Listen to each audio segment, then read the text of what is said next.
At the center of the universe, at the border between the light and the dark, stands Castle Grayskull. For countless ages, the heroes of Grayskull have defended the universe against the forces of evil. Walk through the Hall of Living Pictures and learn the history and mystery of the Masters of the Universe. Dive deep into the mythology of Eternia, Etheria, and more. For those who know the stories of Grayskull will come the power. The power to be supreme. The power to be all-knowing. The power to be Legends of Grayskull.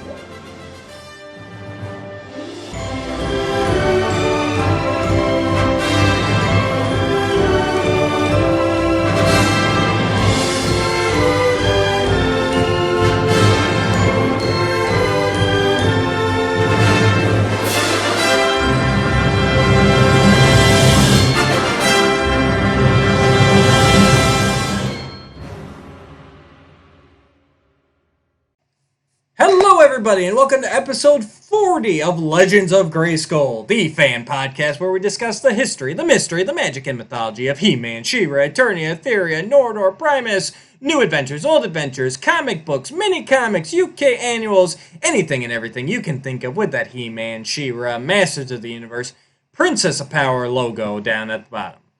I'm Matthew Dooch. I'm here with Sean Scavarna up top, and our special guest host today. You know her from Roast Google Dinner, Penny Dreadfuls, Shilling Shockers, the hostess with the mostest, keeper of all the lore and knowledge, writer of compendiums, Miss Danielle Gelehrter. Sean, Danielle, how are we doing today? Great, wow. I'm telling you, I'm going to put Matthew on my payroll to do PR for me. This is just every time he just keeps adding stuff to it. It's great. Well, except I'm going to get sued by Elvira because he said the hostess with the mostest. I think. Well, I left out horror, so I think we're okay. Okay. Good. We'll be all right then. I spelled hostess with a Z, so it's fine. Oh, okay, there we go. That's the key. key. Cassandra Peterson. I had her on my show one time. It was I met her at it was we were at the Monster Bash convention in Pittsburgh, sure. And she was there as well. And so I introduced myself and told her I was a horror host too. Of course, a Z-list horror host compared to her. But I said, can we shoot like a little thing together? And she was like, so cool. She was like, yeah, absolutely. So we did like a horror host high five, but we kind of like missed when we went the high five. So it was like a little gag thing we did together.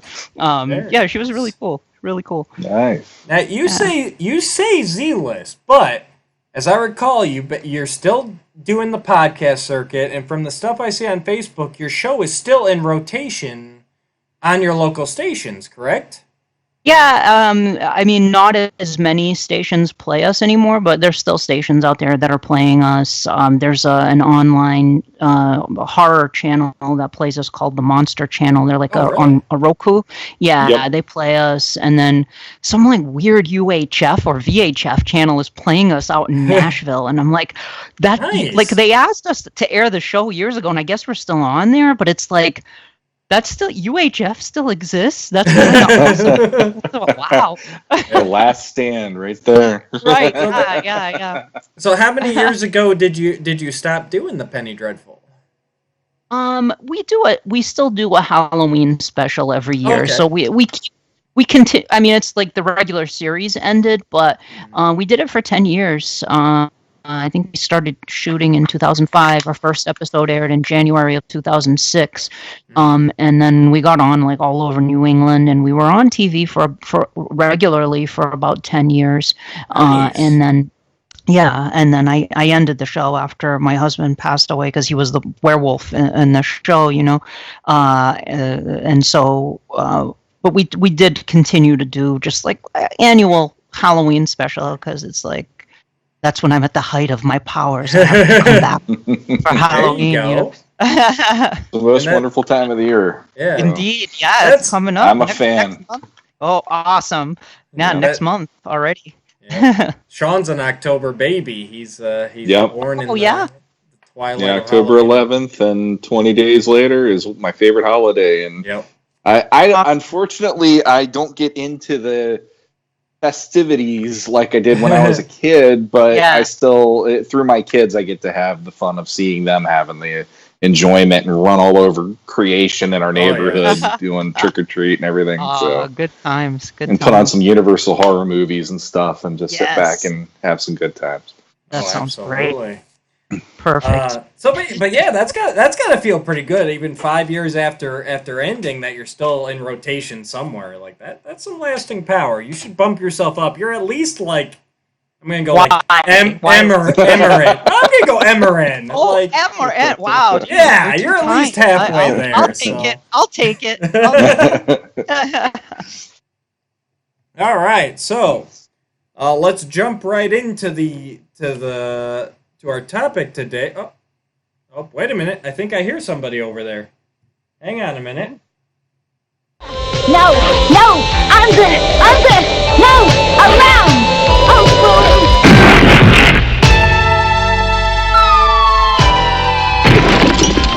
Oh, dearie my. Oh, we must work on these landings.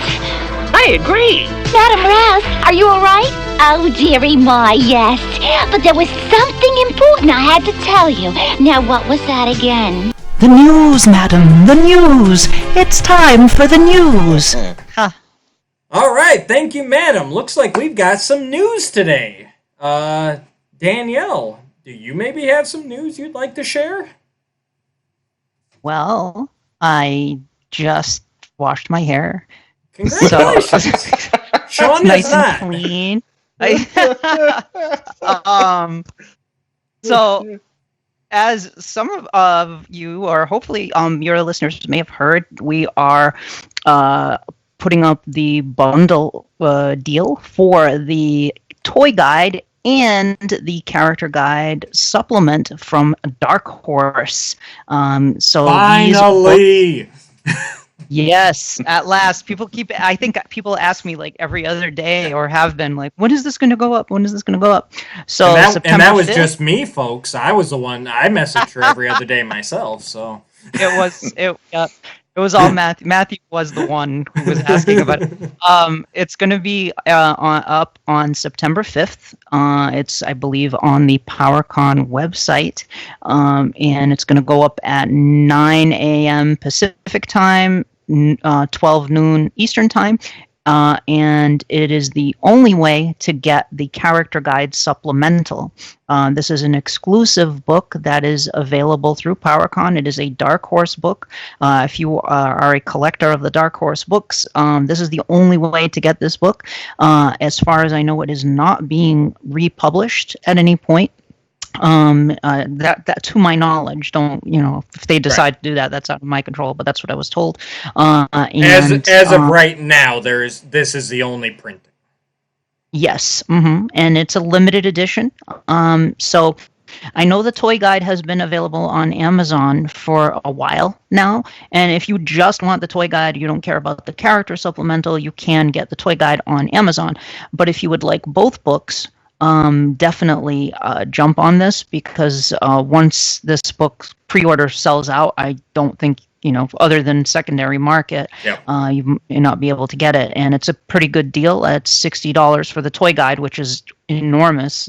The toy guide is just crazy big, and the supplemental guide is $20. So you have to get them together. They come together in one pack, so it's $80.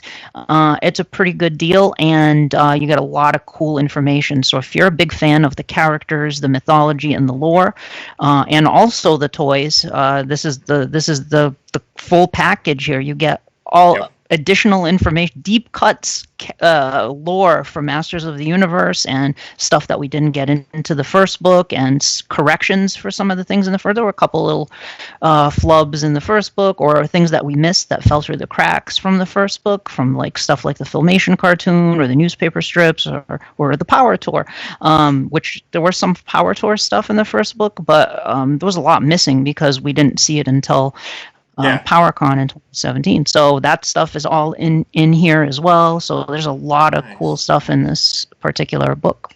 And let's be honest here, even if you don't care about the toys at all and only care about the supplemental, this is still the only way. So, Yep. But now, out of curiosity here, and so when you say you corrected things from the first guide, which I have not found anything in my read-throughs, but did you like actually call that out that it was a mistake in the first guide, or did you just kind of put it in the second guide? Does that make sense? Called out. It's called out.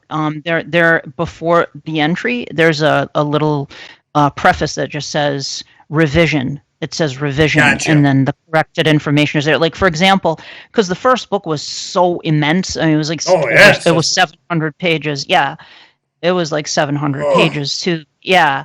So for example, so sometimes there was like a mix-up with like a picture. Philip is one that comes to mind, like the character Philip from the Filmation cartoon. Like the picture of the wrong Philip, I think, was used in the entry for him. It was like meant to be the Mechanec's son, Philip, but the picture of the guard, little boy guard named Philip, was used instead by mistake in the book. Like things like that. So there's like a revision, like incorrect picture of Philip was used in the first book. Or so it was things of that nature. There were a couple examples that spring to mind, but anytime there's a revision like that, we call it out with revision. And then anytime there's updated information, like if new canon has been added to an existing entry, it says update before. So like for classics, like we had the new classic stuff is in there. So it's like Skeletor update, and then it's like the additional, more recent information added to that to keep it as like up to date as possible with that stuff. And yep, sure enough, that you got Philip. Yep, you got the guard Philip for the son. Yep. Yeah. So it's things like that, you know. So we tried to be pretty diligent in fixing anything that fell through the cracks. I mean, we proofed it so many times, and it was a team of people proofing it, but things fall through the cracks. You know, there's so much there. Like I said, I've never, and I don't think anyone ever will. That's not the kind of book it is. You don't just sit down with a book like this and just read it straight through. Your mind will explode. There's too much there. You use it as a reference. You use it as a dictionary. Yeah. I mean, I'm always cross-checking stuff and everything else, and for role-playing, the role-playing game like that's coming out, I think that books like this are like a really good resource for people that are like DMing or GMing or whatever the game, or just, you know, it's a good resource to pull from for that too. Yeah, especially if you're the type of DM that likes to build their own campaigns. Like, you've got all your locations, you've got all your spells, your artifacts, and you can just pile it all on together. So that's cool. Lots of stuff. And then there's like new stuff in the supplement too, like the DC crossovers, the Thundercats and Injustice are in there. We like really crazy stuff. Like Yuka did had told me about a Finnish tape, like a kidnapping of Tila, a story called The Kidnapping of Tila, and it was released only in Finland. It was an audio tape. It was like a licensed audio tape. And I'm like, I didn't know about that. So Yuka wrote the entries for that, you know, for example. And then there was this like whole chunk of German material that I knew about, but we couldn't get it into the first book. It was like the German promotional magazines, which I think I heard some people talking online and saying that, they're putting catalogs in there. It's like, it's not there are toy images in it, and it is, in a sense, part of it is, but there are full length text stories in there, like they're full text stories, and then they made dioramas with the figures to go along with the story. I've seen those before, they're pretty cool. And Sebastian Vogel from Planet Eternia wrote loads of entries for those stories, and there's lots of like lore and characters and histories for some origins for some of the characters and stuff that I thought were pretty cool for He-Man, She-Ra, and New Adventures. So those are in there. Joe Amato did entries for like coloring books where like we kind of drew the line in the first book and we're like, we're not going to do coloring books because is that really a canon, but there are stories in some of those coloring books. So yeah, so we were like, and Joe is a big collector of those. So I was like, I asked him if he would do those. So he did entries for coloring books and a few assorted other things. And video games is another big canon that we couldn't get in there. And again, it was like one of those, are video games really a canon? But a lot of them have story material and unique artifacts with descriptions that only apply to those games, or creatures like the Sphinx in the PlayStation. I think it was the PlayStation game or the Game Boy Advance game, and then those Commodore 64 games had a lot of text that had like the Harbinger clock and like things that don't exist in other versions of Masters of the Universe. The mole people, is it the mole people of Arundiel or something, like weird like stuff that we didn't know about or that we didn't have in the first book. So these are like deep cut things, a lot of them, but they're really cool and they're officially licensed story material. So it's definitely worth getting for fans of the lore and the characters. Yeah. I completely agree, and that's why I love these books. It gets it all in one area here because there's so much out there. There's so much, and I'm still in awe of you and the team that put all this stuff together because this book is just amazing. It's it's unbelievable. I never thought I would see something of this caliber. So kudos to all of you. I mean, it was a big team effort. Like, Eric Marshall did a lot of writing and a lot of work on it, and James, too, for that first book. James Eatock in the first character guide did all the Filmation entries for He-Man and She-Ra, which just that alone is such a substantial amount of material. If you think about all of those episodes with all of the different characters and locations and artifacts, it's like, wow, that's just crazy. And Aidan Cross with the UK comics, those UK comics there were a lot of them for that first book. So for the second book, he did the Princess of Power mini world books, which is another, like, they were published by the same people that did the UK annuals. They were like little hardcover books, and Aidan tackled those for the second book because those didn't make it into the first book. And so Aidan kind of, found people that had them, them scanned, and then wrote the entries for those. And then we had people that were doing image acquisition and image restoration, like Jacob Rougemont and Daniel Quintero. Daniel Quintero did a ton of image restoration for both of these books, for both toy guide and the supplementary guide. And then rewrites, like revisions and stuff, like Aidan did that, and then Jack P. Starro out in Australia. Jack did a lot of work on that, but Aidan especially, I think, did an immense amount of work on the characters and rewriting, to make everything flow smoothly. If you look at the entries in the first book, it's like one entry carries on from the next. In some of those instances, it says, unlike the Golden Books, the mini comics presented Fisto as blah blah blah. Like things like that, and phrasing and stuff like that. And then the toy guide, I mean, if you're a fan of the toy, the toy guide is something that I think is probably the most demanded book right now. Like, people have been asking for the toy guide for a long time, and it's I mean, if you're a hardcore collector of Masters of the Universe, like, what these toys look like, but I mean, they really went to town on like all the different angles of the toy, the action features that they have, and little write up for each figure, and then interviews with creators and sculptors and toy designers, which is really cool to read those, and all the sort of the big key toy lines for He-Man and She-Ra are in there. I mean, they didn't put stuff like reaction figures and stuff like that. There was only so much. I mean, with a book that big, you can't, you'd wind up with like an encyclopedia set of books for every, if you really went to town. So they drew the line there. But I did some work on that. I did maybe about 75 hours on that book, which wasn't much compared to, believe me, compared to these other books. It's like not much.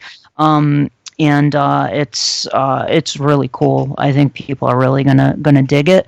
If you like, the toy, looking at the toys and they restored the images, like things like Extendar, tends to age. The color tends to get that greenish look to him, and the pearlescent. So they restored him more to the original look of the image. What he looked like in the 80s, and there's some really cool articles in there too. I know Val wrote an article in there that I think a lot of fans are going to be intrigued by. I don't want to say too much, but it's a pretty cool piece that he wrote in there. It has to do with a savage He-Man. That's just my guess. I have no idea. I haven't even read it. I haven't read it. I am not allowed to read it apparently, but it is going to be something that I think fans are going to be excited to read about. But I don't know what I don't know what the content of the article is because I have not read it myself. So let's just put it that way. All right. Nice plausible deniability. I like it. No, they both sound like amazing books. I can't wait to get my hands on them. If this was at an actual store, I'd already be camped out in line waiting. So I cannot wait. So guys, that's this Saturday, September 5th. So if you're listening to this episode, especially lately, it's probably tomorrow or maybe even today because I have not been getting these turned around very quick. So go noon Eastern. Figure out the time difference. Get over there. Get your book ordered. Help support all these wonderful people that work so hard to bring us all this information. Awesome. And then and that's the only way we'll get paid too. I'm told. I didn't know if you wanted me just to state it outright. That's what I was alluding to. Yeah. You know what? Really... It's pretty. I was asked to say that for when we're talking about these books, just because it actually is true that we did not get paid for either of these books. We did not get any money for it. So the people who worked on it diligently, I feel that I would like to see my team on this book, on the supplement guide, and on the people who worked on the toy guide get some compensation for all the hours that they put in. And so the only way to do that, from what I am told, is through the sales of this bundle.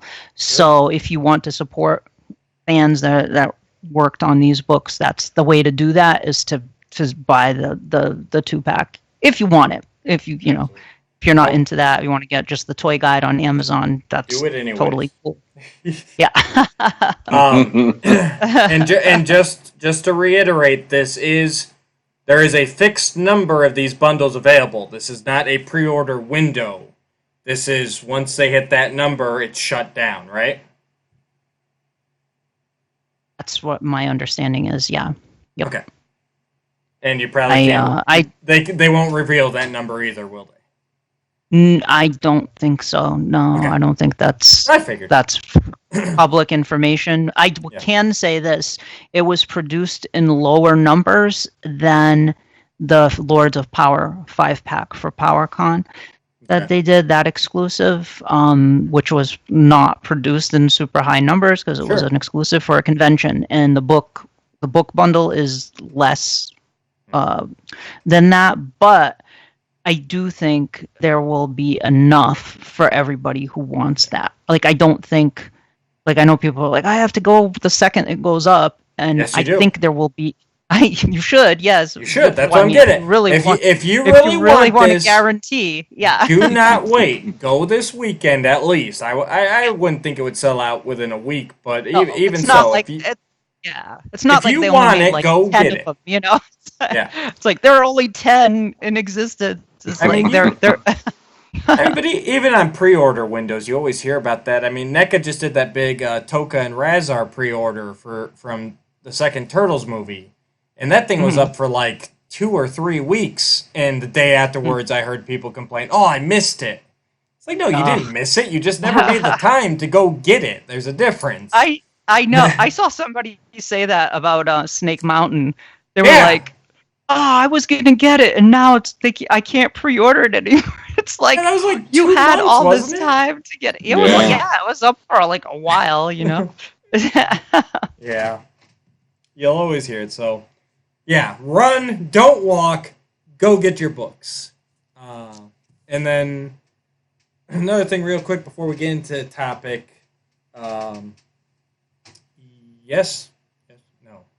Yesterday, Danielle did post her final 50 of her Masters of the Universe Classics wish list video. So if you guys haven't seen that yet, go check that out.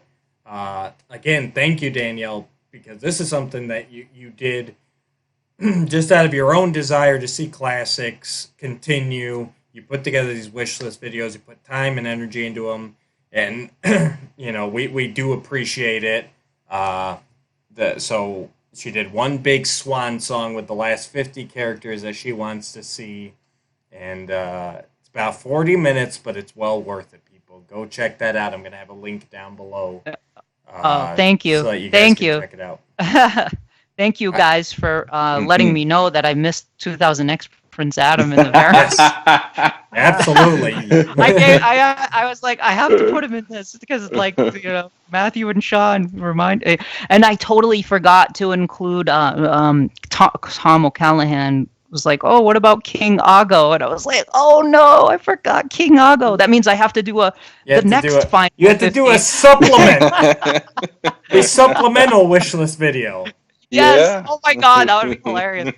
Supplemental final wish list video. And that's it. That's the same final again. It's like the third ultimate battleground. It's like the third ultimate. Anything. Oh no, don't go back to that. No. Hey, I'm the one stuck working on that. No, I'm not going to talking smack. Not talking smack. We're not talking smack. We're just not going to talk about it all. But that's the beauty of Masters of the Universe, Princess of Power. Is I lost count of how many single wishlist videos you did. A couple dozen at least, right? I think it was about 20, maybe 23, 24 of them. Yeah. Yeah, and one of those, the 2000X one, had like 10 characters in it. Not, Prince Adam, but 10 other less deserving characters. So you've done a final 50. That's the thing, yeah. You've done you've done like 20 other videos. I mean, you got close to probably 100 characters in these wish list videos, and you're still sitting here going, "Oh, I could have done this guy. I could have done that guy. I could have done this person."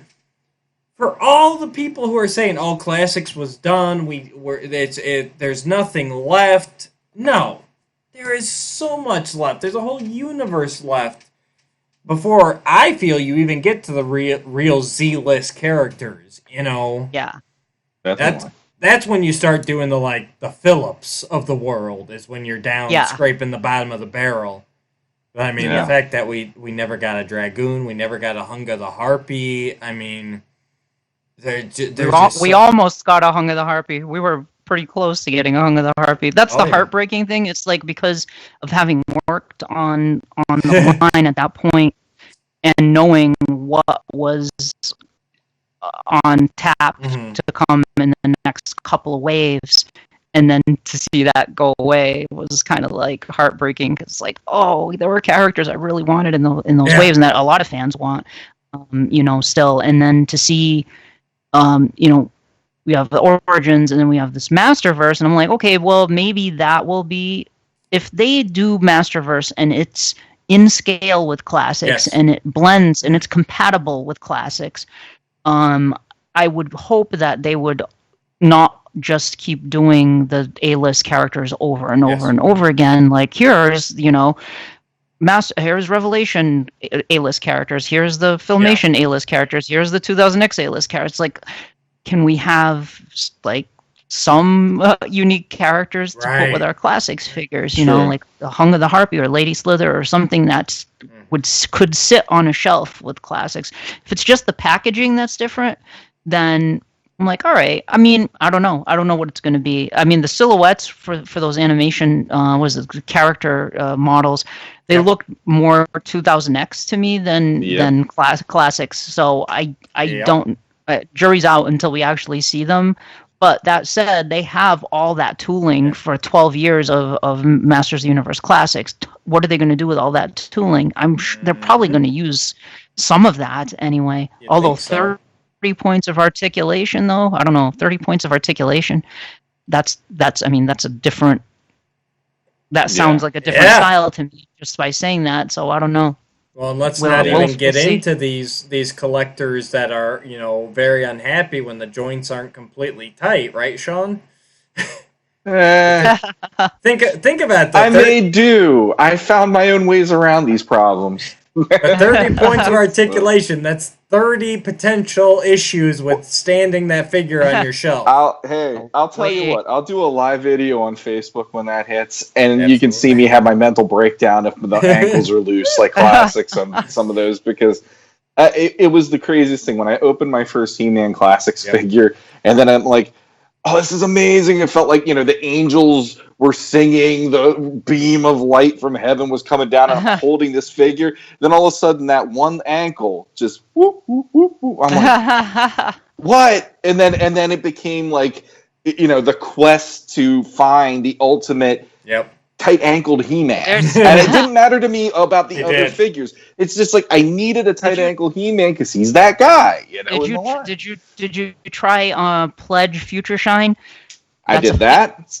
You did. It didn't work. I did. I have it does work, but the only thing is, there were some that were so loose that I had to go over it like 5 or 10 coats before it actually stuck properly, and I got so tired of doing it. I did the rubber bands with the clear elastics, and then I even used Mod Podge, which that apparently is just like it's glue. Boom, you're done.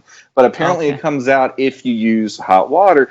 But the thing that I ended up doing, and this is what saved me from going completely OCD out the window, was I ended up just boot swapping a bunch.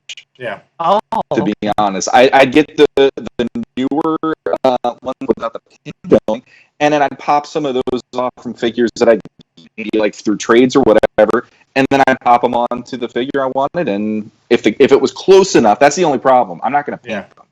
If it's close enough, good to go. So cool. I'm that guy. I am like so. It was like the bane of my existence when I got into that line. So. Oh, it's crazy. I'm afraid to you see all these figures back here? I'm afraid to dust these figures. I have like compressed air that I spray them with sometimes, but it's like I do at some point want to take them out individually and really give them a good cleaning. But it's like I know if I put them back, they're going to be like shelf diving left and right. I'm gonna get up in the morning and there'll be like 12 figures on the floor, and I'm so paranoid about them breaking because some of them are like so expensive on the secondary market. Like if Fisto or the Shadow Weaver or something falls and breaks, I'm like, no. I'm just like, when the heck did Fisto get to $300? Yeah, it's insane. Recent and Scareglow is like I saw one. The lowest I saw on eBay recently was $280. Wow, that's like, nuts. Yeah, I never paid over. I did pay a little over $100 for my Scareglow because I got into the line late, but I wasn't paying anything like that. And that's crazy. So. Whiplash. I heard Whiplash is going for a lot too. I haven't looked, but I heard he's going for a lot. The most I paid was for Bronze King Grayskull because it was such a limited, and I didn't get him when he first existed. So I got him a few years later, and he was $300 for the Bronze King Grayskull variant. Yeah, so that's the most I've ever paid for a figure. Yeah, we know. You're talking to two guys that did not get into the subscriptions, so we're both. I think most of my figures and Sean's come from the secondary market. Too Bad is the one I paid the most for. And I still got a deal on him at, I think he was like $80. Couldn't beat that. He's, that's, even that is pretty pricey, but it's Too Bad. You kind of have, you have to have Too Bad, It's well below it because he usually goes for over 100 now. So. Wow. And I just got him this past year, so I've done the majority of my classics collecting within the past couple of years. Well, a lot of people, from what I'm hearing, people are like unloading their collections because they're like all in on Origins, and they're lying. like, so they're like next toy line. I'm like, that. I don't know if that's Eric mentioned that. He's like, a lot of people are unloading their collections. I'm like, what?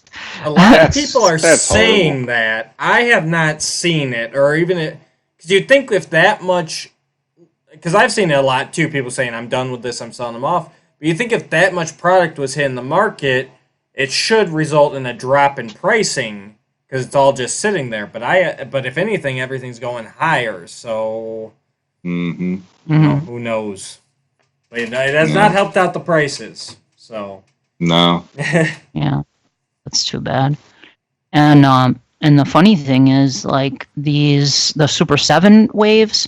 Yeah, like I think those are going to be the ones. Like if Classics ends, or if they bring it back, like whatever in a couple of years, I think those Super 7 waves are going to be worth big bucks because those were produced in lower quantities compared to the Mattel runs, and also the Powercon exclusives. Like those are lower run figures. So stuff like the wave with Dialmug and Karg and Rap Trap and stuff like that. Yeah. That wave, I think, is going to be worth big bucks down the road. Yeah. Fangor is already like 100+ figure. Yeah, 200 plus. Whoa, he's up to 200 now. The last time that I saw people, I saw them in groups on Facebook selling them. They wanted like 225 for him. Yeah. And then, like, for the Ultimates, the original 5 Ultimates that Super 7 did. Yeah, those have really jumped up. Figure at least $100 a pop for those figures. And some, like He-Man and Skeletor, you're going maybe 150 to 200 maybe, depending on it. So, yeah. Yikes, wow. Yeah. No, this is why... Well, the thing is that, like, anybody who's all in on Origins is looking at those figures and going, I don't want to pay that money. Yeah. But then I look at the Origins figures and go, but I'd rather have that detail, that quality, that look, the aesthetic. I love the proportions. I love just looking at those and going, that feels like home to me. The Origins they aren't cutting it for me. I felt good when I heard Roast Google and you were the first to come out and go, I admire what they're doing, and I was like, thank you, because the minute you went there, I'm like, I like this because I like knowing that somebody gets it like me. It's like let's not stop Classics, let's do this, and Origins. It's like it's nice to be there. It's nice for the newbies to come in and enjoy them as well, but Classics is something special. To me, Origins feels like it's like, oh, we're trying to capture the look of the vintage and with the articulation of Classics, and yet we're less than the sum of our parts. Like it just doesn't feel. It's like the vintage line is so iconic that you shouldn't try to like. Here's our new version of vintage. It's like, no, the vintage line is like you can't recreate that, and Classics was already the ultimate line for adult collectors. I mean, it was like it hit all the sweet spots for me anyway, and for a lot of people. So Origins to me is like, this is trying to be like vintage, and it's not. It doesn't feel like it to me, or it doesn't feel like Classics either. It just kind of like, I mean, I hope kids like it. I don't get the appeal of, like, everybody's like, oh, they pop apart, and I'm like, okay, like why do I want to pop apart my figures? Like, because I was talking to Rob Bass, he's like, well, don't you remember kids used to put the wrong arms on the camera? I'm like, I never did that. I didn't like doing that. I just wanted to have, like, if I wanted Clawful, I wanted Clawful. I didn't want to have Clawful with Man-at-Arms arms on him. Like, why would I do that? Exactly. I did do battle damage. Lots of Evil Warriors would lose arms. But I never swapped them around. It was, if I was doing anything, it was like, oh, he chopped Clawful's arm off, Okay, yeah. The whole idea of taking stuff apart, it comes back to when I was my mom used to stay home with me, and I'd get to play toys all day and all that kind of stuff before I got into like kindergarten. And there was one day she was on the phone with my dad, and out of nowhere she heard me screaming, crying. 4-year-old me, I'm screaming, crying. She runs into the living room thinking something fell on me, or I fell, did something.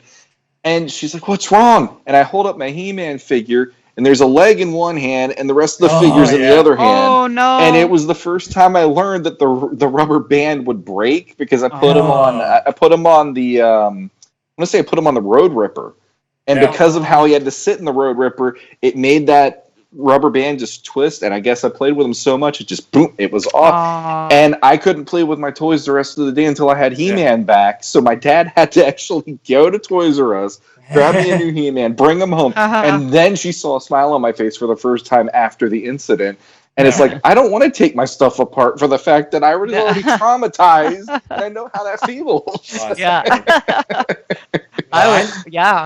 I never swapped armor. I never swapped, weapons. If I was playing, maybe a villain might pick up a hero's weapon, stuff like that, but not like just like creating not like just swapping just to create something new, I never even thought about it. All the armor was removable and everything, and it never occurred to me like take Man-at-Arms armor and put on He-Man or something like that.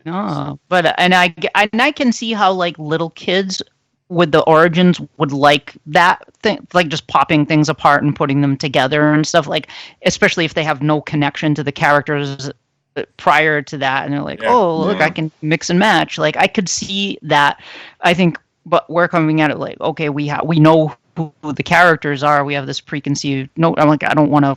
Why would I do that? Like I don't get that. Yeah. But yeah, me neither. And even as a kid, I didn't do that. And I was very careful with my figures too. I would put them like very carefully on the shelf. I had them like displayed. I would even get upset if like He-Man's. Remember the guard, the hand guard, and the sword. That would always break. That little. It would just because it was so fragile, and eventually it would snap, and I'd be like, oh, I don't know, bro, no. I'd be so sad that was even that little thing broke. I remember trying to fix it with super glue, and I couldn't even fix it. That I actually cut that off because I wanted it to look like the Filmation Power Sword. Oh yeah. I'm like, I don't. What is this thing? Get this off of here! I want my power sword. Is this an extra piece of plastic they put on here? For what? Yeah. like on the Turtles figures, you had the weapons you had to pull off the rack there. It's like, oh look, one of these is left. Let me cut this off. Yeah.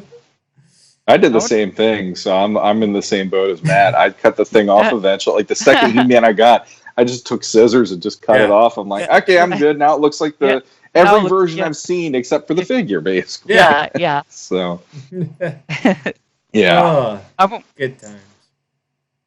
Oh, so, sorry. Anybody else have any more news before we jump into our topic of tonight? No. We're good. All right. So Danielle, since you were our special guest host, you got to pick the topic today. So why don't you go ahead and introduce us to what we'll be discussing tonight? Well, most people in the Masters of the Universe community talk about the cartoons, talk about the 87 movie, talk about the mini comics, the Star comics, all the stuff we love, the Golden books, Ladybird books, UK comics, all the stuff we know and love. But very few people have discussed the 1987 live-action stage show, The Power Tour. And there you go, the program reprint for The Power Tour. I have it too. Absolutely. Val reprinted these as a Powercon item for the 30th anniversary of the Power Tour in 2017. So that was a really exciting. I assume that's where you got it. Was from Powercon, or ordered it through? No, actually. Is that the original? Is that the original or? No, it's a replica. It is a replica from the Powercon, but I actually won an eBay lot with both of the Golden Giant picture books and the Power Tour I have those replica. Too. Yeah. So that's awesome. No, that's it was like, so it had this replica guide, and it had the Evil Warriors and the Heroic Warriors, the giant ones, and I won it for like $20 shipped. It was amazing. It was a really bad title on there. It was like that's a good Masters of the Universe. Wow, that's a good deal because those giant golden. Yeah, those giant golden books are not cheap either, so that's a good deal. Yeah, No, I was watching I have those. I've got those.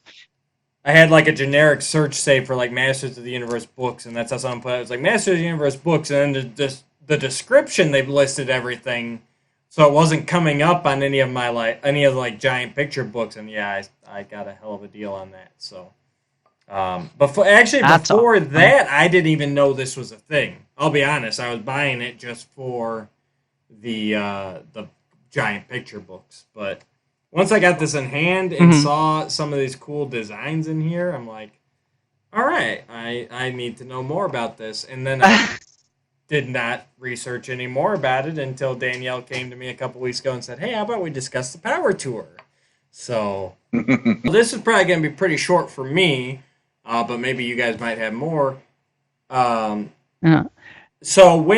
how were you guys, I mean, you guys basically just heard how I was first introduced to Power Tour because I was, what did you say, Danielle? This came out in 1987, correct? 87, yep. Mm-hmm. Okay, so I was about 2 years old, depending on the time of the year. So I had no idea this existed until the days of the internet. And even then, I knew about Songster for a while because he's gotten quite a bit of popularity. But other than that, I knew nothing about it until I got this Power Tour book about a year ago, and then within the past couple of weeks. So, do you guys have any memories of when you were kids of actually hearing about this or anything? Well, I guess I'll jump in real quick. I think I remember commercials, because that I would have been about 8 or 9 years old when that hit, and that was also the year that we were moving, so it's like my pop culture kind of got interrupted at points. But I feel like I remember seeing like Orko on the TV, like someone dressed as Orko, like coming out of something, and it's like, oh, the Power Tour or whatever. And I remember like thinking, I'm not gonna be able to see it because it felt like it was just they were talking about it being in New York and all this other stuff. So I just kind of went with it, and I said, all right, that's out, I guess, or whatever. Yeah. And the most exposure I got to it actually was today when I checked out the Powercon panel that you headed and moderated, and I was amazed at the charm of the Power Tour. So, yeah, very short. There you go. It's I never got to see the Power Tour in the 80s. I do remember reading about it in the Masters of the Universe magazine and seeing pictures from it, like of obviously Jack Wadsworth and Leslie Wadsworth, and so I was aware of its existence, but it didn't come around here where I am in Massachusetts, like Boston or Providence never got the Power Tour. The closest it came was New York to Radio City Music Hall, which was probably the biggest sort of success that the Power Tour had. I believe was at Radio City Music Hall, because they sold out, and I think they did like 3 performances there or something. And so it then, so I had been aware of it for years, but it kind of was one of those elusive. I tend to like when I know something exists and that it had a substantial existence at some point in the brand's history, and that it's sort of like vanished off the face of the earth. I kind of go into this zone where like I have to find that and we have to kind of preserve this, like, because it exists, so it was like the newspaper strips, so I was like kind of dead set on like tracking down the Power Tour. Like we got it, and a lot of people would dismiss it. There's this wonderful blog, Matthew Martin does this great blog about the Power Tour, and it's actually I just had it up a little while ago. I should give the URL, the MOTU powertour.blogspot.com. He's had that site up for years. And I'll put a link down below there too once this episode airs. So I was on that today after I saw the footage. Oh, okay, yeah, because I was curious, so I needed to know a little more. Yeah, and it's one of those things where I think a lot of fans, like if you saw that as a kid, you have very fond memories of. Like I know Val saw it as a kid, Rob Bass saw it when he was a kid. He has very fond memories of it. But if you didn't, a lot of I think a lot of our older, fan base kind of is pretty dismissive of it. Like, oh, it's kind of corny. And come on. I mean, this Masters of the Universe, like, I embrace all of the aspects. It's like, hey, this was something like a lot of people put a lot of work into this thing. Yes. So yeah, 2-act full-length stage show with a storyline, and there were songs. It's a musical, but there were songs and lore and history of the characters. You find out how Prince Adam got his sword and all this. How Adora became She-Ra, Skeletor and Hordak training with, like, when he was his apprentice, like, cool stuff like that. Yeah. So, and we in 2017, through doing Powercon and being the guest manager for Powercon for several years, we had people from the Power Tour come to the convention. Usually it was Jack and Leslie Wadsworth, He-Man and She-Ra, who are a married couple in real life. And we had them there, and they're super nice people, like really, really nice people.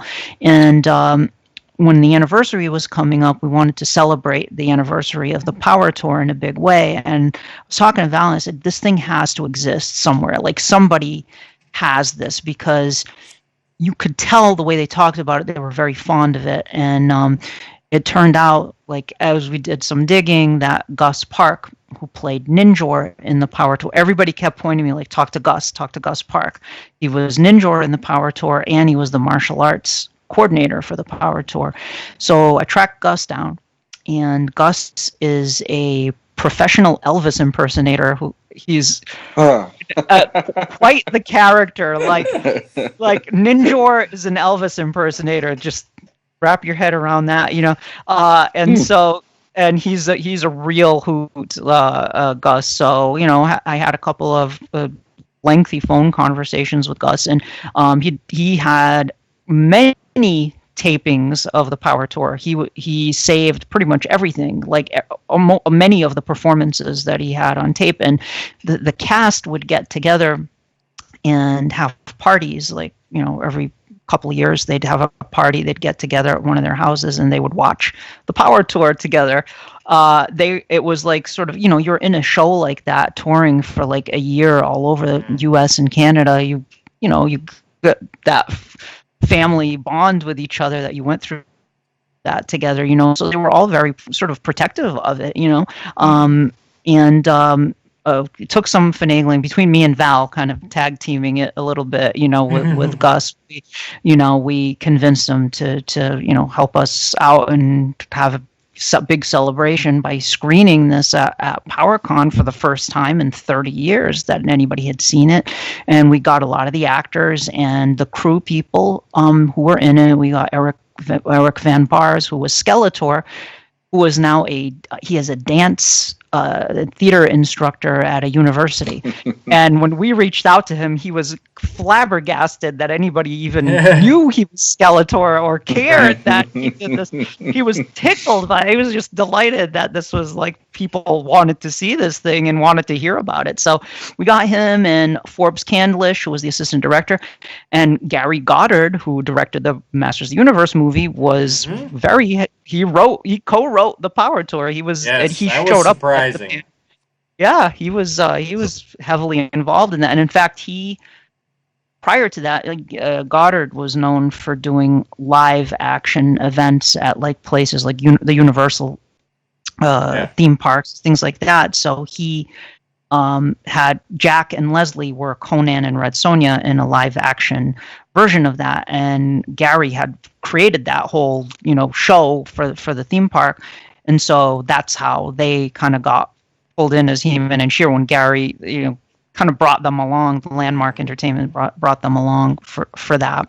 And the storyline is, if you guys watched it, and I wrote up like a sort of a synopsis of it a while back, but I was kind of this is how nerdy I was. I'm like taking notes as I'm like, on my phone as it's playing, because we screened it twice. We did the screening with the commentary, which is what's on YouTube, and then we did a screening without commentary, and was actually Gus brought like a different recording of it, which had a better Act 1. So we played that at night, and that was a small audience for the second screening. Like, people wanted to watch it the first time because they hadn't seen it in all those years, but the nighttime screening was not as well attended. There were maybe like 15 people in the room for that later night screening. That's actually Sean knows I like to do my notes, and the last note I had was, can we see that second, because you guys alluded to that at the end of the Powercon panel. It's on YouTube. They alluded to another screening. Can we see that anywhere? That's my last note of the No, the thing that's Gus. Darn Like it. I said, Gus I thought was you were gonna say really that. he was really not into people taping it. Like, he wanted no phones. Like, for that second screening, he was very adamant. I mean, to the point where he, like, the DVDs and stuff, like, he had them in his room. Like, he wouldn't give them to the person who was going to play it on the screens until the last minute that it was going to happen. Like, he was very, because I think he didn't want people copying it or selling it. You know what I mean? Like, making money off of it and stuff like that. Because he wants his to dream actually is do it. Yeah, his dream is to, like, for that to be released officially, and he did. He was trying to make some headway with that with Mattel and stuff. Like, it's really Universal that would have to do that. It would be cool to have that as, like, a restored thing, but I don't know if that'll ever happen. I don't know if there's any real appeal to that. There is for hardcore fans, but I don't know if, like, the general public would want to buy that. But it is cool, and it's a piece of Masters of the Universe history with a lot of lore. Like, going back to the Preternian times and seeing the 5 good wizards, which is basically the elders, and how they battled the snake men and trapped them behind the mystic wall. And then Hordak was the leader of the snake men. Like, he came and led the snake men. I was like, wow. So there's, like, a theory that sprung up. It's like, maybe Hordak was the unnamed one, and that, trying to connect the mini comics to what was said in the Power. I like that better than an evil Trollin leading them. So I'm good with that. Yeah, I got that here. It's they really did the research. I mean, the name drops they were pulling, the Crystal Falls, Point Dread. I mean, they were, and this is in you're probably right, in 1986, so it's not even like, Crystal Falls was a newer playset, but, like, Point Dread, that'd been released, years prior to that. Like, Mattel's not even worried about that anymore. It really felt, watching it through, like, number one, these actors cared.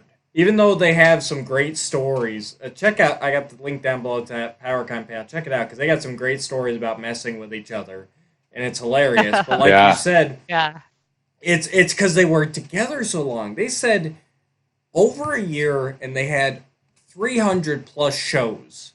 Like, that's an insane amount of shows for pretty much the one cast. They said they swapped guys in, like, here or there, depending on illness and whatnot. But basically, this core cast at 300 shows together, that's unheard of, honestly. And really... yeah, go ahead. No, I'm sorry. You go for it. Oh, I was just going to say... And I lost what I was going to say, so you go ahead.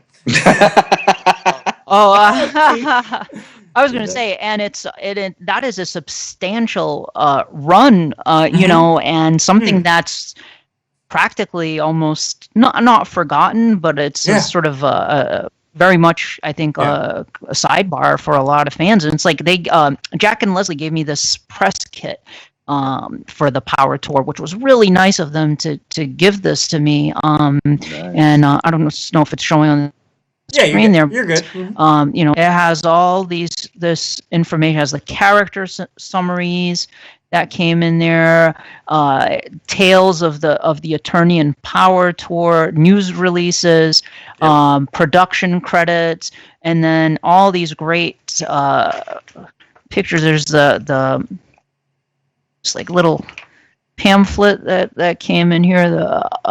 Was this one from Riverside Centroplex, 2 performances, Sunday, January 11th, 2 p.m. and 6 p.m. And then really cool pictures of Jack and Leslie Wadsworth. Do not duplicate, it says. Oh, well, I scanned it and put it on the org. So I was going to say, I got some of it up here. I really like that world premiere banner or advertisement with Skeletor's face in the background. That is awesome. Oh, yeah. Yeah, that is really cool. Zach Hoffman, who was Man-at-Arms, but also was the voice of Zartan in the G.I. Joe cartoon in the 80s. So Zach Hoffman, who played Man-at-Arms, yes, he was Zartan, the voice of Zartan. So that was like a bonus for fans who went to Powercon who were also G.I. Joe fans. There's songster, Doug Howard. Became a sort of the cult character from that, to the point where he almost had a Classics figure in 2016. And then Hordak and Skeletor over there in front of Castle Grayskull. So lots of cool. That shot. Yeah, that is a cool shot, isn't it? Yeah, with the two of them. But yeah, and one thing I really liked about this show is I like the origin of how She-Ra got the sort of protection, because what they did was, as I'm sure you saw in the thing, is in the video, He-Man, they went back to the two halves of the Power Sword idea, but instead of they kind of did. I mean, it was He-Man sort of split his sword and gave the other. They split the sword, and the other half became the sword of protection, and he gave it to She-Ra, and was like, oh, that kind of reminded me of the two halves of the Power Sword idea, but applied to the sword of protection instead. I'm like, that actually kind of works, like tying that into that. It was a really cool story. I mean, corny. Some of it was corny, like of course, you had. Some of the songs were just like, oh God, please, what is listening to the songs, it really felt like Jim Steinman from he wrote a lot of Meatloaf's material back in the 70s, and then it was like, I could this is that. Like if Jim Steinman just decided, I want to write He-Man for an afternoon, and he just went nuts, and it's like they're catchy and stuff, but I'll tell you what, the Masters of the Universe song that they did there, it can't be topped by anything other than the record. I knew you were going to say that. LP. Yes. It just can't be, because you have all those people on the stage. You mean you can't have them? We are the masters of the universe. That should have been in that musical. It should have been in there somewhere. And I was a little like, it was already written. It was already done. Only Songster could get away with rhyming Masters of the Universe with universe with universe. Welcome to my universe. Yep. Masters of the Universe. Wait a minute. See, I almost the word with itself. I felt, Sean, like that, like their Masters of the Universe theme song was an extension of that record book that we covered it before. Could have been. It was I felt it was very much sequel. In the same vein, It was. It got stuck in my head. I like the circus song that led up, because they had the Eternian Circus where they showed all the different creatures. And I kind of like the vaudeville number that he did with Orko, Songster and Orko did together. Doug Howard is a real singer. Like, he has a band to this day. Like, he's in a band, and unfortunately he couldn't come to PowerCon because he was like, he wanted us to fly out the entire band, and he wanted to perform at PowerCon, which would have been epic, but it was expensive. We couldn't afford to fly like the whole band out, but that would have been. I would have loved to have had him there. Now, who was the songster that you brought up during the PowerCon panel? What fan was that? Oh, that was the wonderful Johnny Bilson, who is an amazing. Like, you guys, Johnny Bilson is like, if you go to PowerCon, he's legendary. He played Triclops in Dan Benedict's Fall of Grayskull. He is a amazing artist who creates like beautiful costumes, like hardcore, like movie quality costumes. So, and he did a Songster costume with a guitar. He made the guitar and everything, and he looked just like he him. Did. I thought you had Doug Howard there when he came up on stage. I thought, oh my God, they actually got him. But then when you didn't introduce him as Doug Howard, I'm like, okay, but that probably wasn't him then, I think I called him Son of Songster. You did actually. That's what he looked just like him. Right. The costume was perfect. Johnny Bilson is amazing. If I recall correctly, he got the part in Fall of Grayskull because he already had the Triclops armor. Like, that's just something he did. He did it for fun, just to be like, just for cosplay, and then if I recall correctly, Daniel Benedict's like, well, since you have all that, like, come on over.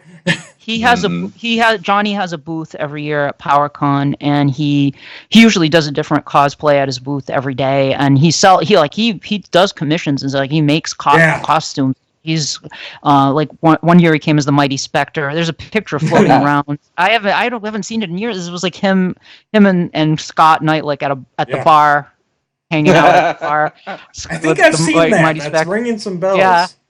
Yeah, and then one year he did King Randor. Like he does like different every year. He'll do all these different outfits, and they're perfect. It's like the 2000X Triclops that he did is just so good with the visor and everything. And then Songster sang in the Power Tour. He sang all his own songs, but him and I believe Zach Hoffman, who was Man at Arms, were the only two who actually were doing their own voices, like in live speaking.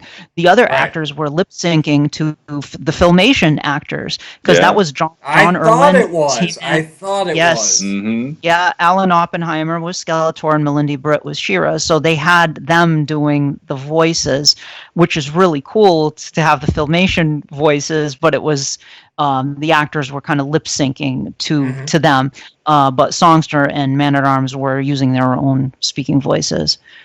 Yeah, no, that was awesome listening through it, and I'm like, it was John Irwin's voice. Melindy's, I don't know if it's because of the quality of the recording or what, but it sounded a little off. But when He-Man spoke, I'm like, that is John Irwin. There is no way that is anybody doing an impersonation. Like. Well, when you see Jack Wadsworth dressed as He-Man, it's like, that's coming out of his mouth. Yeah, like it was the craziest thing. They have that there's the one storybook drawn by Bruce Timm where it's He-Man going over to Etheria to rescue Orko, and the way Jack Wadsworth looks is basically here's Bruce Timm He-Man come to life with John Irwin coming out of his mouth. You're just like, I buy it. I was sitting there today watching this thing going, I just completely buy that. That just works. And you know what's funny? Like, he has a beard now, and I'm like, oh my god, there's a King He-Man. You know the King He-Man painting that Simon did? It was like King He-Man. He's in the King Conan pose, and it's King He-Man. I'm like, you look like King He-Man. I'm like, oh my god, that's awesome with the beard and everything. I'm like, oh, you should dress up like that one year. He's like, oh, I need to get back. I need to get back in. Cause he's still pretty big, but he's not like how he was in the '80s, you know. Yeah. But yeah, he Alan Oppenheimer was definitely Skeletor in that.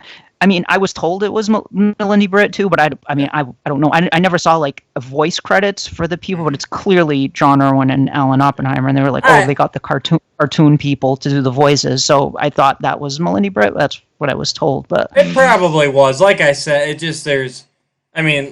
like I said, the quality of it was, especially at some points. So, but John Irwin was the one I'm like, I know that's him. Oh yeah, unmistakable. And then it was great. Like you guys talked about the music a little bit earlier. It was a little bit of that, Sean, but there was also a little bit of a Disney quality too. Like especially like the King and Queen song where they're getting together. Yeah. Like that sounded Beauty and the Beast to me. And then the Sorceress song. But I was honestly, as a 35-year-old man, I was enjoying the hell out of it. Like I was all in. Yeah. The thing for me was, I guess originally when I saw commercials or when I thought of Power Tour, to me it was almost like Disney on Ice. Yeah. And for me, I saw that as a kid. Well, no, but I saw that as a kid, and I remember just going, so it's a whole bunch of characters ice skating about a bunch and doing tricks, and that never wowed me when I was a kid. So I had no inclination of what this was actually going to be, and I'm sitting there going, there's a story. It's Holy like crap! It's like a theater show. Yeah. It's like something so opposite of anything that I would have had a preconception about. I'm sitting there and I was grinning, watching it, just like so easily amused, going like, I wouldn't have expected this. And like the thing that was really it got me goosebumps even now watching it is the whole bit with Adam trying to be trained. I can't do it. And he's putting himself down, he's feeling this way and that way, and then when the sorcerer gives him the sword, and when he becomes He-Man, it's like, I get chills when I hear John Irwin in just the Filmation show, but when you see that build up to him becoming the hero, it's like, and like they were saying in the panel about, with the intermission, and they had to have a way to bring the kids back in because otherwise the parents were going to go, let's go home, Right, and they had to make it you just think well, no, but I love that it was the whole kids, I need your help to fight Skeletor, and they come back with their power sword. It's like, that's like a freaking like 80s power ballad at a freaking like Bon Jovi concert. I'll Be There For You starts playing. Everybody's lighting their lighters, and then like, all if I the was kids an 8-year-old, that was awesome. Yeah. Exactly. And like even right now, I'm like, I kind of want a power sword. I feel like I should be doing it with them. Yeah. Like it's like, come on, this is so cool. And the best part was when we were watching, when that was the nighttime show.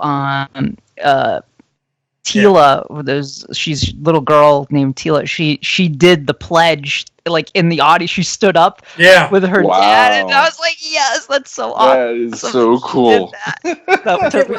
Into the order of whose daughter that is. I've heard that story before. Kevin, yeah. He has 2 daughters, and he alternates every year. But that year he had Tila with him, and she stood up and did the oath, and it was like that. I was like, I got kind of misty eyed. I'm like, and there's also, of course, and I can't believe that people haven't shared this every year for Masters of the Universe Day. The official Masters of the Universe April Day, 28th. the Attorney and National Anthem. Like how we have to make that a thing. Like bring that. We do. We're gonna start it next year. Yeah. I put it up solo on YouTube, just the anthem, so that we will. I'm gonna this year. I have to remember to share it. It's in the I think it's in this here too, isn't it? Or the words to it. I think the words to it are in there. Yeah. And it's on the the Power Tour blog too here. Yeah, there it is. So, yeah. Real quick though, Sean, have you ever actually taken your kids to Disney on Ice? No. Okay. We haven't done anything like that so far. Dude, those are amazing too. Let me tell you what. We've gone almost every year since my daughter was about 6 years old, and those are awesome shows. Same thing. It's like, and that's what I was gonna say earlier. It brought me back to it. Masters of the Universe is credited for starting so many things. It reinvigorated boys' toys. It was the highest grossing toy line. It, spawned spin-offs and merchandise and everything else. It really, tracking it back here through the panel and everything else, it really started these stage shows too, it seems. But it got, no credit for it. They said the only thing that really was going before this was Sesame Street. And then they did this. And I don't remember this, obviously, but growing up, I remember when the Turtles did their tour. Thundercats had one, too. Thundercats did one, too? Okay, I didn't know about that. I knew about Turtles. I've seen those costumes, and the Turtles was a big one, And Power Rangers was the big one. Oh, my God, I begged my mom. Ads on TV all the time. The Power Rangers going to fight, Rita and Lord Zed, and at the Civic Center, and it's like, I begged, but it never happened, it's interesting, like Danielle said, this was where I was going earlier. It's just amazing that nobody talks about this. No one, it doesn't come up when this launched kind of the kid tour craze, which leads into today where Disney on Ice is still going strong and they have all this and that, it's amazing. Mm-hmm. Yeah, the only thing I remember, I went to the Ice Capades when I was a kid, but that was a totally different thing from this, where, like you were saying, this is like a full-blown story. Now, is Disney on Ice and things like the Power Rangers and stuff, did they have story lines too, like an Act 1 and Act 2 kind of thing? Because I'm not too familiar. Yeah, Disney on Ice, they'll do themes. Some years they do a full movie, like we went to see Frozen Disney and Ice presents Frozen, and that was basically just a condensed version of the Frozen movie on ice. I see. In a 2-act play. Okay. But then they also do like original stuff where like I think last year we went was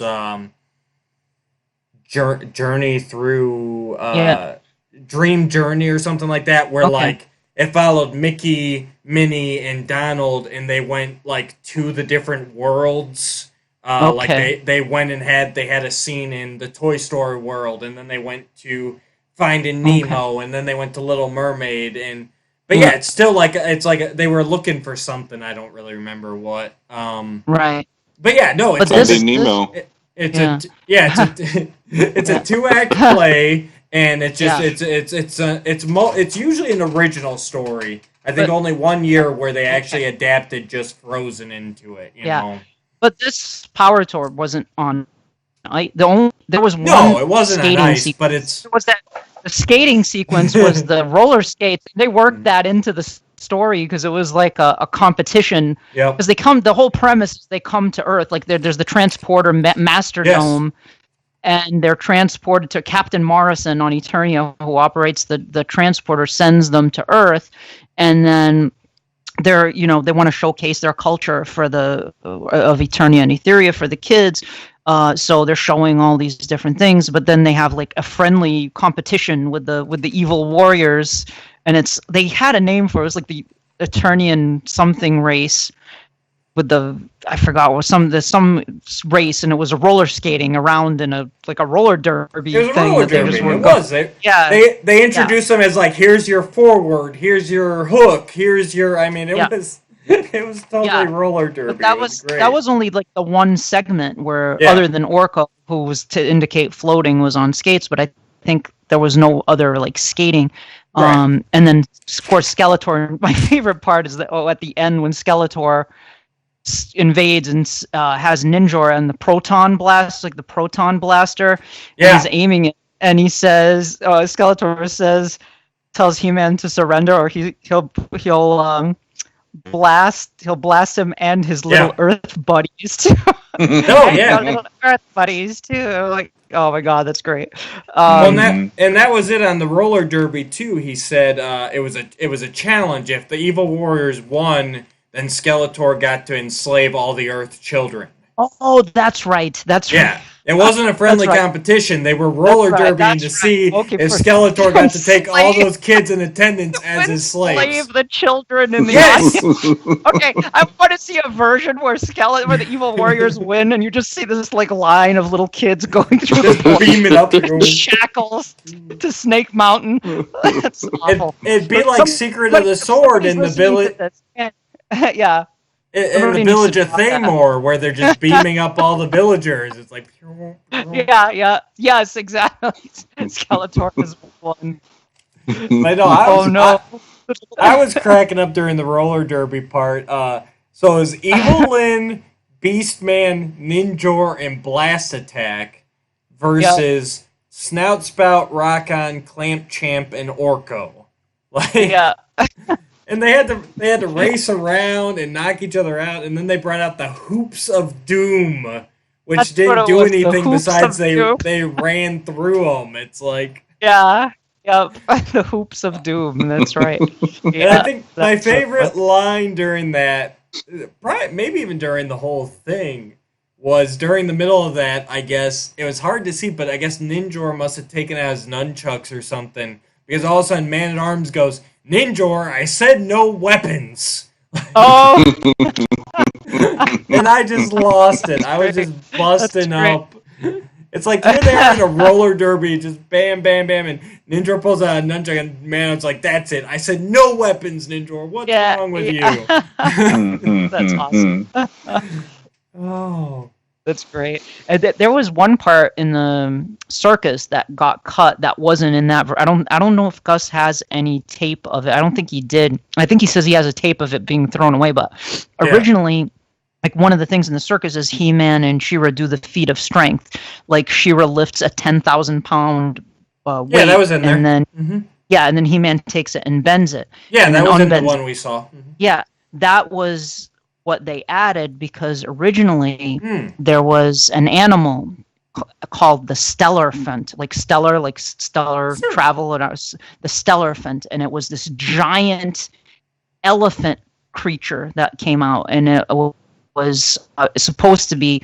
It was a fake. That was like the largest animal on Eternia, the Stellarfant, and that was going to be the end of that. But it was a fake Stellarfant, and Ninjor was going to pop out of it with the evil warriors. They were going to jump out of the Stellarfant, and it was. But the thing was so impossible to operate because it was gigantic, and it ended up starting to fall apart and stuff. So they just threw it out. They like threw the Stellarfant away, like, so I guess Gus has some footage of it like in the trash as they're leaving some town that they performed in. They just left it there.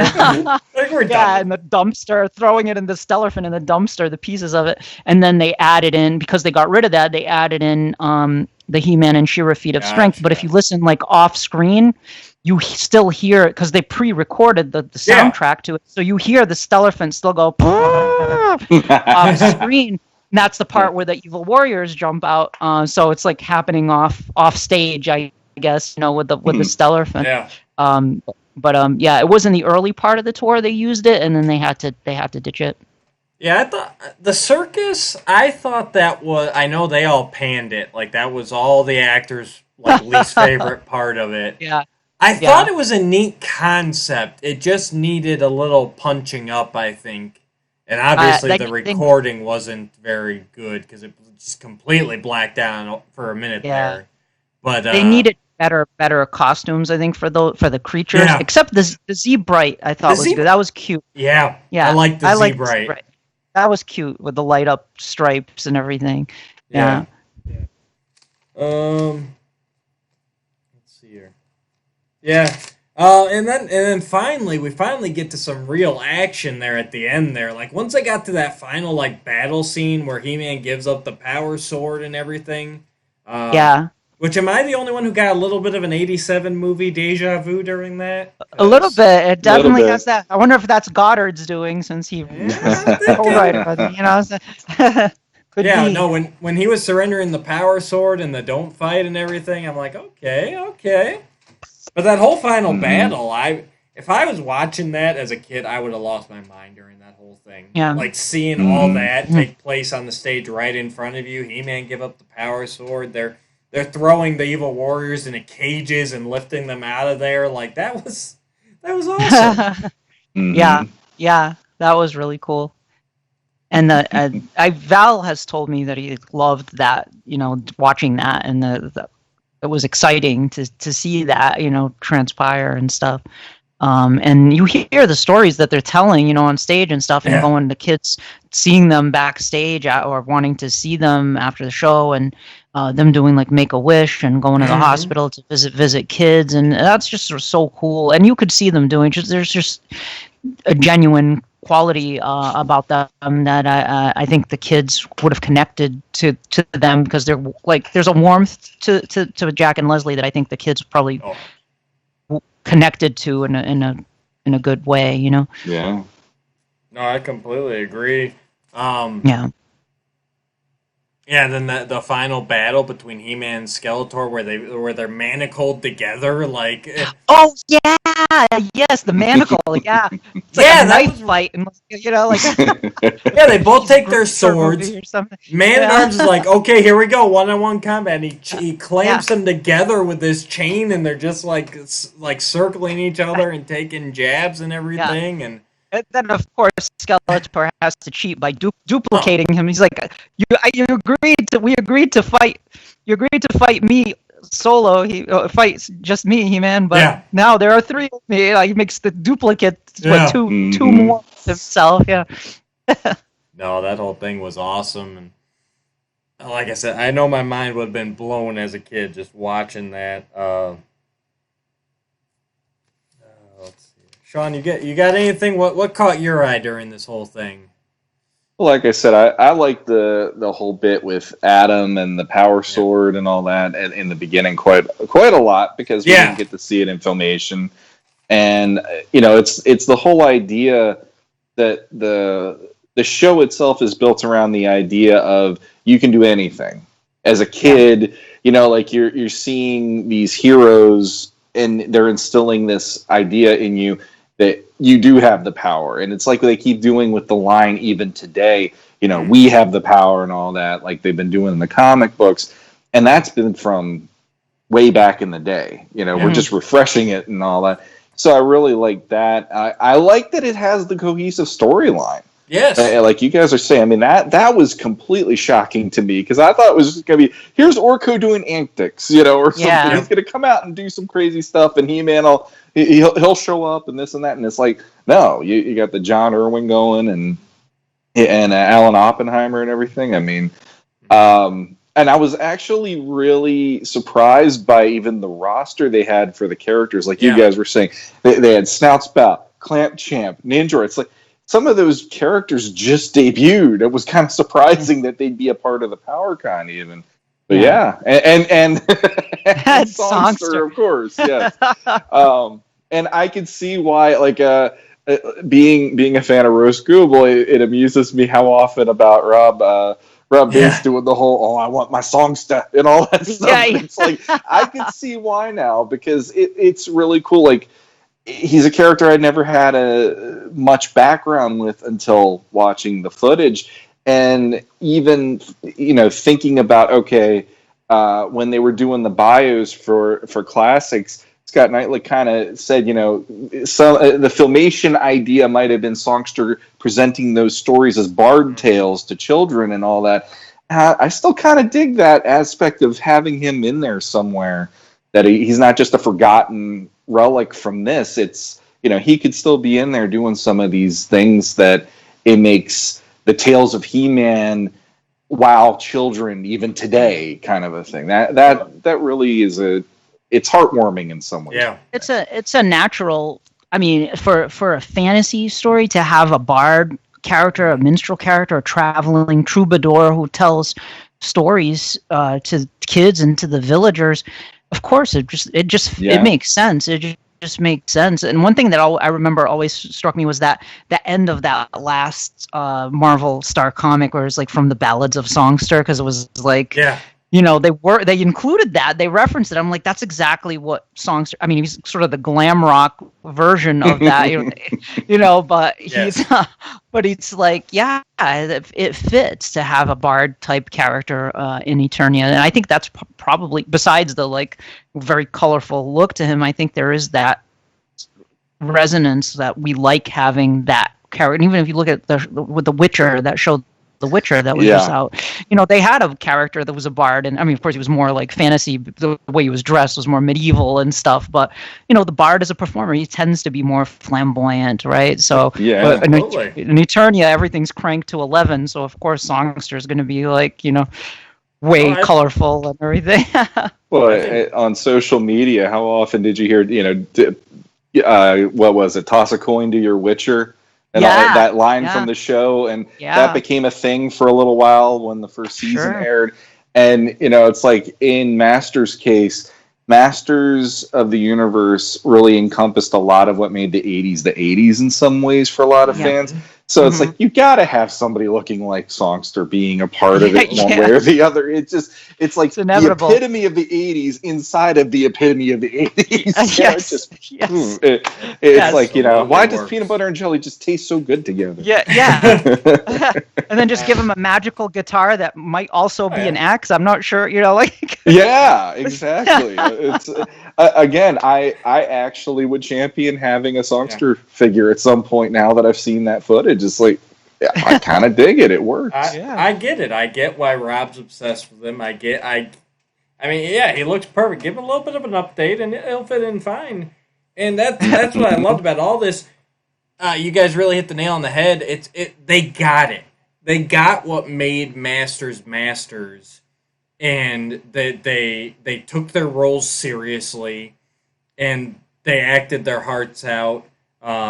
The costumes were spot on. I mean, I love this She-Ra design here. Even more than the He-Man. Like, it's not just a toy or just a cartoon, but you look at that and you're instantly going, that's He-Man and She-Ra. And that's the biggest thing to me. there's not one character. I mean, Sorceress is probably the biggest departure with her blue color scheme. And I'm assuming that just to make her show up better on stage, because all white would, you know, predominantly white would really wash out. Yeah, same with Teela. I think they did something similar to Teela's outfit. Yep. She's in a bluish, greenish too. Yeah. I think Evelyn's a bit more blue, but I mean, it's you still look at them and you don't need the names to go, okay, I know who that is. Yeah. The actress who played Teela, too, from what I understand, was a pretty awesome stage fighter. Like, she had really, in the battle scenes and stuff, she was pretty awesome at the swordplay and stuff like that. In fact, she doubled as Adora, because Leslie didn't play Adora. Leslie played She-Ra, but I think the actress who played Teela also played Adora when she was in the Horde, like before she's having the fight with He-Man before she transforms into She-Ra. But yeah, I think my favorite parts were when the flashbacks, because you get to see origins for a lot of things they didn't show in the cartoon, like He-Man, Adam getting his sword, and you see the Preternian stuff. They worked in Preternia. You see like the Eternia Towers in the background. I don't know if that showed up in that video, but you see the Eternia Towers projected in the background during the Preternia sequence with the 5 wizards, and then the Snake Men, and then they had how the sorceress came to guard Castle Grayskull. I thought the thing that I thought was strange that I was kind of not on board for was how Castle Grayskull kind of came to be. Was like in a lot of the original stuff, it's like the Hall of Wisdom was transformed into Castle Grayskull, but in this one, it's like the wizards themselves became the walls of Castle Grayskull. I'm like, wow, that's bizarre. Like they transformed themselves into a castle. Like, how does that work? Like, that's how powerful they are. When you enter Castle Grayskull, you just hear the Flash, the Flash. The Flash. Don't step on that. Exactly. Ow! You hear, ow! That's my foot. Ow! I was curious about all that too. It's like, because it seemed like they were pulling from so many different sources and kind of combining. I wonder who came up with that part of the story. If it was just Gary, or if Mattel was like, okay, here's your framework, or if they present a bunch of different things and he got to pick and choose. Because it was very recognizable, but also quite different at the same time. But I enjoyed it a lot too. Yeah, I'm not sure if Mattel. I mean, I assume Mattel had some input in it as into the whole thing as well. I'm sure they had to approve whatever Gary and Richard Hoag. Richard Hoag was a co-writer, but he also played Captain Morrison in the show, and I think he was using Captain Powers' helmet. So which is also Gary Goddard, but they and also Mattel.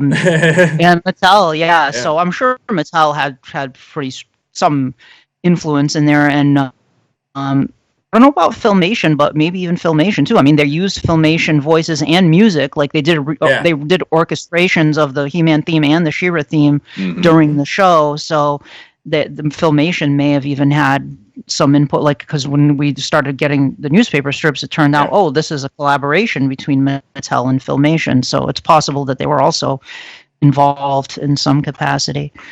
So I think it's kind of cool that the Power Tour almost is an apologist way of looking at the movie, because you have someone who is the person who was directing the movie. He's involved in it, and he gave the legit, this is how they should have looked. This is the storyline that the fans wanted to see. They didn't. Well, they went to Earth, but we still got the storyline that the fans, the hardcore people, would have wanted. And it's like they still did the going to Earth part, but they still had the solid stuff that, as fans watching the '87 movie, a lot of people were like, "What the heck are we watching? Why is there no transformation? There's no Orko, there's no Cringer to Battle Cat." And it's like, this one, if they would have started the movie that way, I think it would have probably gotten a lot less flack, because kids would have seen, hey, here's Eternia at least, even if we got to go to Earth for the next part of the movie or whatever. That's a really interesting way to look at that. I think that could be the case. Maybe it was like them going, hey, we couldn't do all the stuff the kids knew about, so let's do it here. You know what didn't work? Let's not do that again because it's the same year. You know? that was. So I'll give them props for that. That was probably the most surprising part of this is finding out how much Gary Goddard was involved in it. Like you said, for the same reasons. Obviously, I've never had as big of a problem with the '87 movie as some other people have. But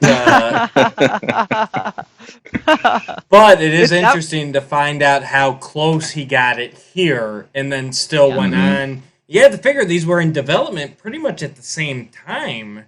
Based on the timeline, or one right after the other. So yeah, I mean, '87. Yeah, it must have been. Yeah, pretty close together. I would guess. Yeah. I mean, the '87 movie at the time, like, I just remember looking at those pictures in the magazine and being like, what the heck is this? This does not look anything like He-Man and Skeletor to me, and Beastman. That's supposed to be Beastman. But it definitely grew on me a lot over the years. Especially, I wound up watching it on, like, Superstation, TBS or something. It was on all the time. Yeah, it was like a few years after it had come out, and I was like, "Oh, this is kind of cool." Like, I was like, if I've grown, I think as fans, like over the years, you start to say, "Okay, this is this version of this." It does not ruin other versions of it. It's like time. It's like after a period of time passes, you start to sort of accept it as kind of its own thing. That's also cool, but in its own little bubble. And it's like I like that movie a lot now. It's a really fun movie to watch, and Frank Langella was so good in it, and Meg Foster as Eva Lynn was so good, and it's like Dolph was good as he, even with the accent. Like, I mean, who are you going to get other than Jack? I guess they could have gotten Jack, but it was Dolph was, you know. It was like when I was a kid, I kind of accepted it on the grounds of I already saw a couple incarnations of Masters already because you had the Savage Canon mini comics, you had Filmation, you had the mini comics after Savage Canon. There's a bunch of different ways to look at that property, and when I don't know why I forgave it a ton because I was just like, hey, it's a Masters movie, and then to see the way that Dolph was kind of made me actually go, well, that ain't what I see on TV. Actually, I kind of like that he's a lot more of like when he's in warrior mode in that movie, he's all business. And I loved seeing that version of He-Man because one of my favorite parts actually is right after he does the, I have the power. And then they're having their standoff moment. And as Skeletor's doing his soliloquy, about it's always been between us and all that.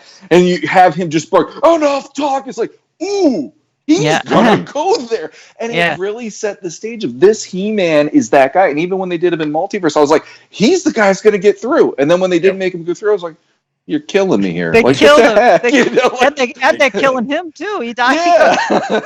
It's like, but anyway, I don't know why I forgave that movie a whole bunch. It wasn't what I was hoping to see in the theater, but when I saw it, I just kind of got sucked into it, and it still worked for me on more levels than I thought. I wish I had gone to see it in the theater, and that I didn't pull the I am not going to see that. Like, if the internet had existed back then, imagine I boycotted. I was like, I'm not going to go see it. I was mad, I wouldn't go see it, and honestly, like, if that movie came out today, can you imagine how fans would react? Like, imagine if they had that had never existed in 1987. It's like, this is the new He-Man movie, and it came out. It would be like, it'd be flame wars. Well, that's it. With the brand being what it is, and the fans, I don't want to say we're starving, but it's like we don't get a whole lot of new material. So to have it represented in that way now. Yeah, it would have been, like the new Thundercats Roar. People would have just blown the hell out of the thing because they want to see the traditional version because that's what it deserves. But I don't know. It's one of those. My daughter the other night when I was putting her to bed, she goes, "Hey, Dad, can we watch the live action He-Man movie sometime?" So I go, "You know what? I can make that happen." I'm like, "We will do this. Don't you worry." Yeah. So a whole new generation is now getting into the cheese of it, and it still works. That's awesome. It's cool. It's a cool movie. I mean, it really is, and it's fun, and I think it still holds up, and I think it's gotten more popular over the years. Like, it's one of those movies that I think after the fact has developed more and more of a following over the years. So, and the actors in it are really good. I mean, James Tolkien as Lubick is, he's great. He's such a He's got my favorite line. What the hell is that? Me too. I love that line. I love that line. So no one takes pot shots at Lubick. Nobody takes pot shots at Lubick. You know, come on, you ugly mothers. Yeah, he doesn't even hesitate. He pops up in the throne room. He's just like. When I met him at it was at Rhode Island Comic Con. I was doing an appearance as Penny at Rhode Island Comic Con, and James Tolkien was there, and I really wanted to meet him, so I met him. He was like super nice, and he was selling pictures of Lubick, and I had talked to him on the phone a couple of times prior to that because I was trying to get him to come to Powercon, but it never worked out timing wise. But and his number was just like. I found his number online. I'm like, oh my god, he just has his number listed. So I talked to him. I was like, oh, is this James Tolkien? It's like, it was him. And so he couldn't. I met him at Rhode Island Comic Con, and I got a Lubick picture for Emiliano because Emiliano is a huge fan of the Lubick character. And so this was years ago, and I was like. I said, "Can you write on the picture? Nobody takes pot shots at Lubick," and he did it. He wrote it and signed it. Oh, you're a good person. That's awesome. So it's like I knew what a big fan of he was of that character. So, and I got one from him too for myself too, just with his signature on it, But that was great cat. Billy Barty, Chelsea Field, such good people in that movie, good actors. And the other one was John Cypher, who was Man at Arms. And I invited him to PowerCon one year. I wrote to him, and I think I put this in my wish list video for the top 10 variants, and I put movie Man at Arms in there. He wrote back to me. Yeah, he was not in great health. He's older. And he wrote back and. He signed it, Good Journey, and he signed Man at Arms. I was like, oh my god! Oh man, it's so great. That's one of the moments in the movie that I love, where he and He-Man just have those little moments that, like when they're in the music shop, is like what are you thinking? I'm kind of hungry. They have these little moments that it's just like it solidifies. There's the history there. But they don't have to say much. But you just know they got each other's back in that moment. I love it. Man at Arms is the grizzled vet throughout it. Like, he's just like, we're in the trenches now, kids. I like that. I did like that quite a lot as a kid. I know we've got our movie commentary coming up. We know when that's going to be already. But, as I saw that for the first time in, like, 5th grade. Same thing. It was on, like, USA Network one day. And... this is mid 91, 92, somewhere around there, and I'm just eating it up. I did not even question the inconsistencies. I'm just like, there's something He-Man I haven't seen yet. Yeah, this is awesome. It's it is. I initially had a chip on my shoulder about Gelehrter because I love Orko, and I felt like Gelehrter was like wannabe Orko, but it's Billy Barty. How can you not love? After I watch him, like, okay, I love. Yeah, how can you not love Billy Barty? They made him different enough that it didn't feel to me like just a rip-off. He was. So. He was an inventor. He was his own unique character who was worthy of being a character in Masters of the Universe. It was just my cranky self, even at that time. Well, yeah, I mean, they went the whole opposite direction. Orko was like this innocent, childlike character, and he was like the grumpy old man, get off my lawn, I'm trying to invent something character, which I like too. And I love that in the UK comics and in the newspaper strips, they did like them together, like Orko and Gelehrter and Cringer, like together. And in the newspaper strips, I love the dynamic between Orko and Gelehrter, because Gelehrter is like kind of mocks magic. Like he kind of makes fun of magic, which ticks Orko off because That's Gwildor is all about science, and technology and inventing things, and Orko's like a wizard, so he takes it personally because Gwildor is always like knocking magic and poo-pooing it, which I thought that was a cool way to kind of play them off each other. Yeah, definitely good dynamic.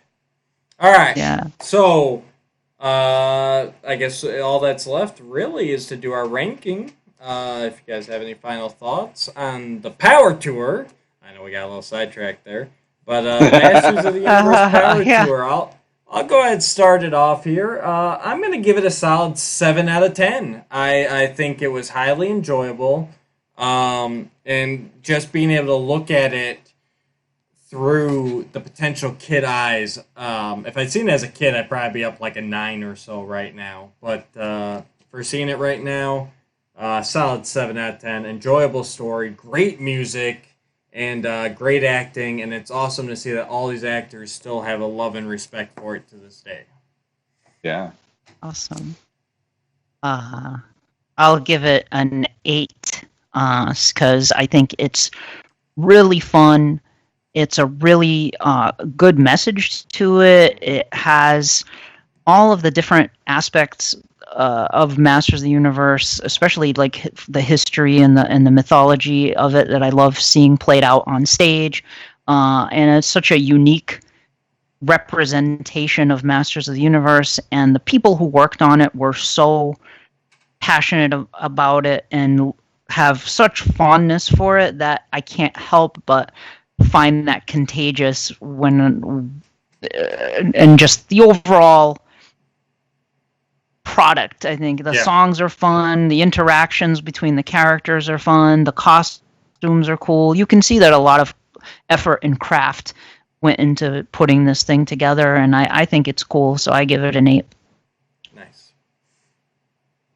Danielle stole mine. Left. No, I would give it an 8, and that's from me being who I am in my 40s right now. Just like, okay, like I have a little bit of cynicism in there, and this managed to definitely trounce a lot of that cynicism and just make me feel like a kid again for 2 hours.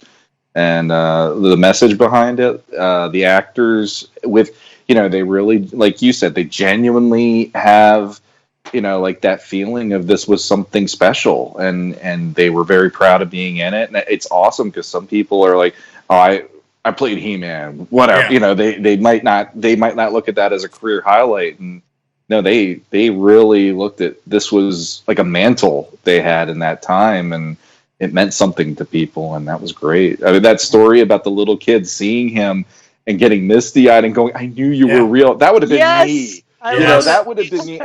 And just the idea, you go out and get the power sword, you come back in and you're holding the sword aloft, and you're there with He-Man. It's like, how could that not be amazing? That definitely. I give it an 8 because I wasn't there to see it. Otherwise, it probably would have been a 10. One great, just little quick capper, great memory that I have is one of the earlier Powercons. We did like a dinner. We used to have a roast Google dinner that we would have like all the guests and fans at, and it was the same. That weekend was Jack Wadsworth's birthday, so Leslie Wadsworth contacted me. She said, "Hey, it's Jack's birthday. Can we do a little something?" So Val got a whole like birthday cake made up for him, and it had like He-Man and Skeletor on it, I believe. And Jack, when we brought out the cake and sang happy birthday to him, he got up and he was going to cut the cake, and he took the knife and he held it up like the power sword. Oh, Nice. Everybody went nuts, and then he cut Skeletor.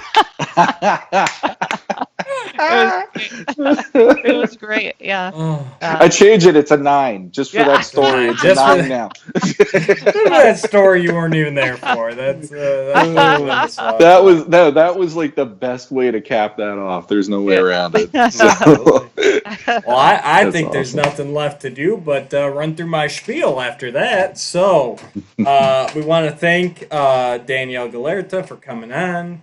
on loan from Reasonable Dinner here. Hey, so. my pleasure, guys. Thanks for having me back. It's been a blast, and got to talk to Sean this time. Well, I talked to his counsel the first ones, but not on. Yeah, thanks for subbing in on me. By the way, that time where I couldn't make it. I said, you made a more appealing person to hang out with. I'm sure for Matt at that point. But you were on the tropical beach, as I saw. Party Sean. Photoshop is an amazing thing, isn't it? It is. So, folks, if you're liking what we're doing, do me a favor. Go ahead, all those buttons down there, click them all, any order, doesn't matter. Like, share, subscribe. Just help spread the word of Legends of Grayskull. We'd really appreciate it. And if you're on Podbean, click the little heart. If you're on iTunes, do whatever stupid thing that they've got set up to rate with. This is why our rankings aren't there on iTunes. It might be, but I'm okay with that.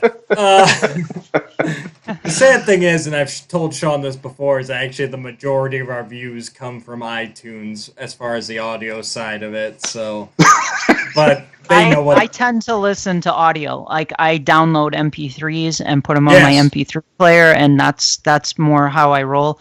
Me too, I don't honestly. Do YouTube YouTube I don't do as often.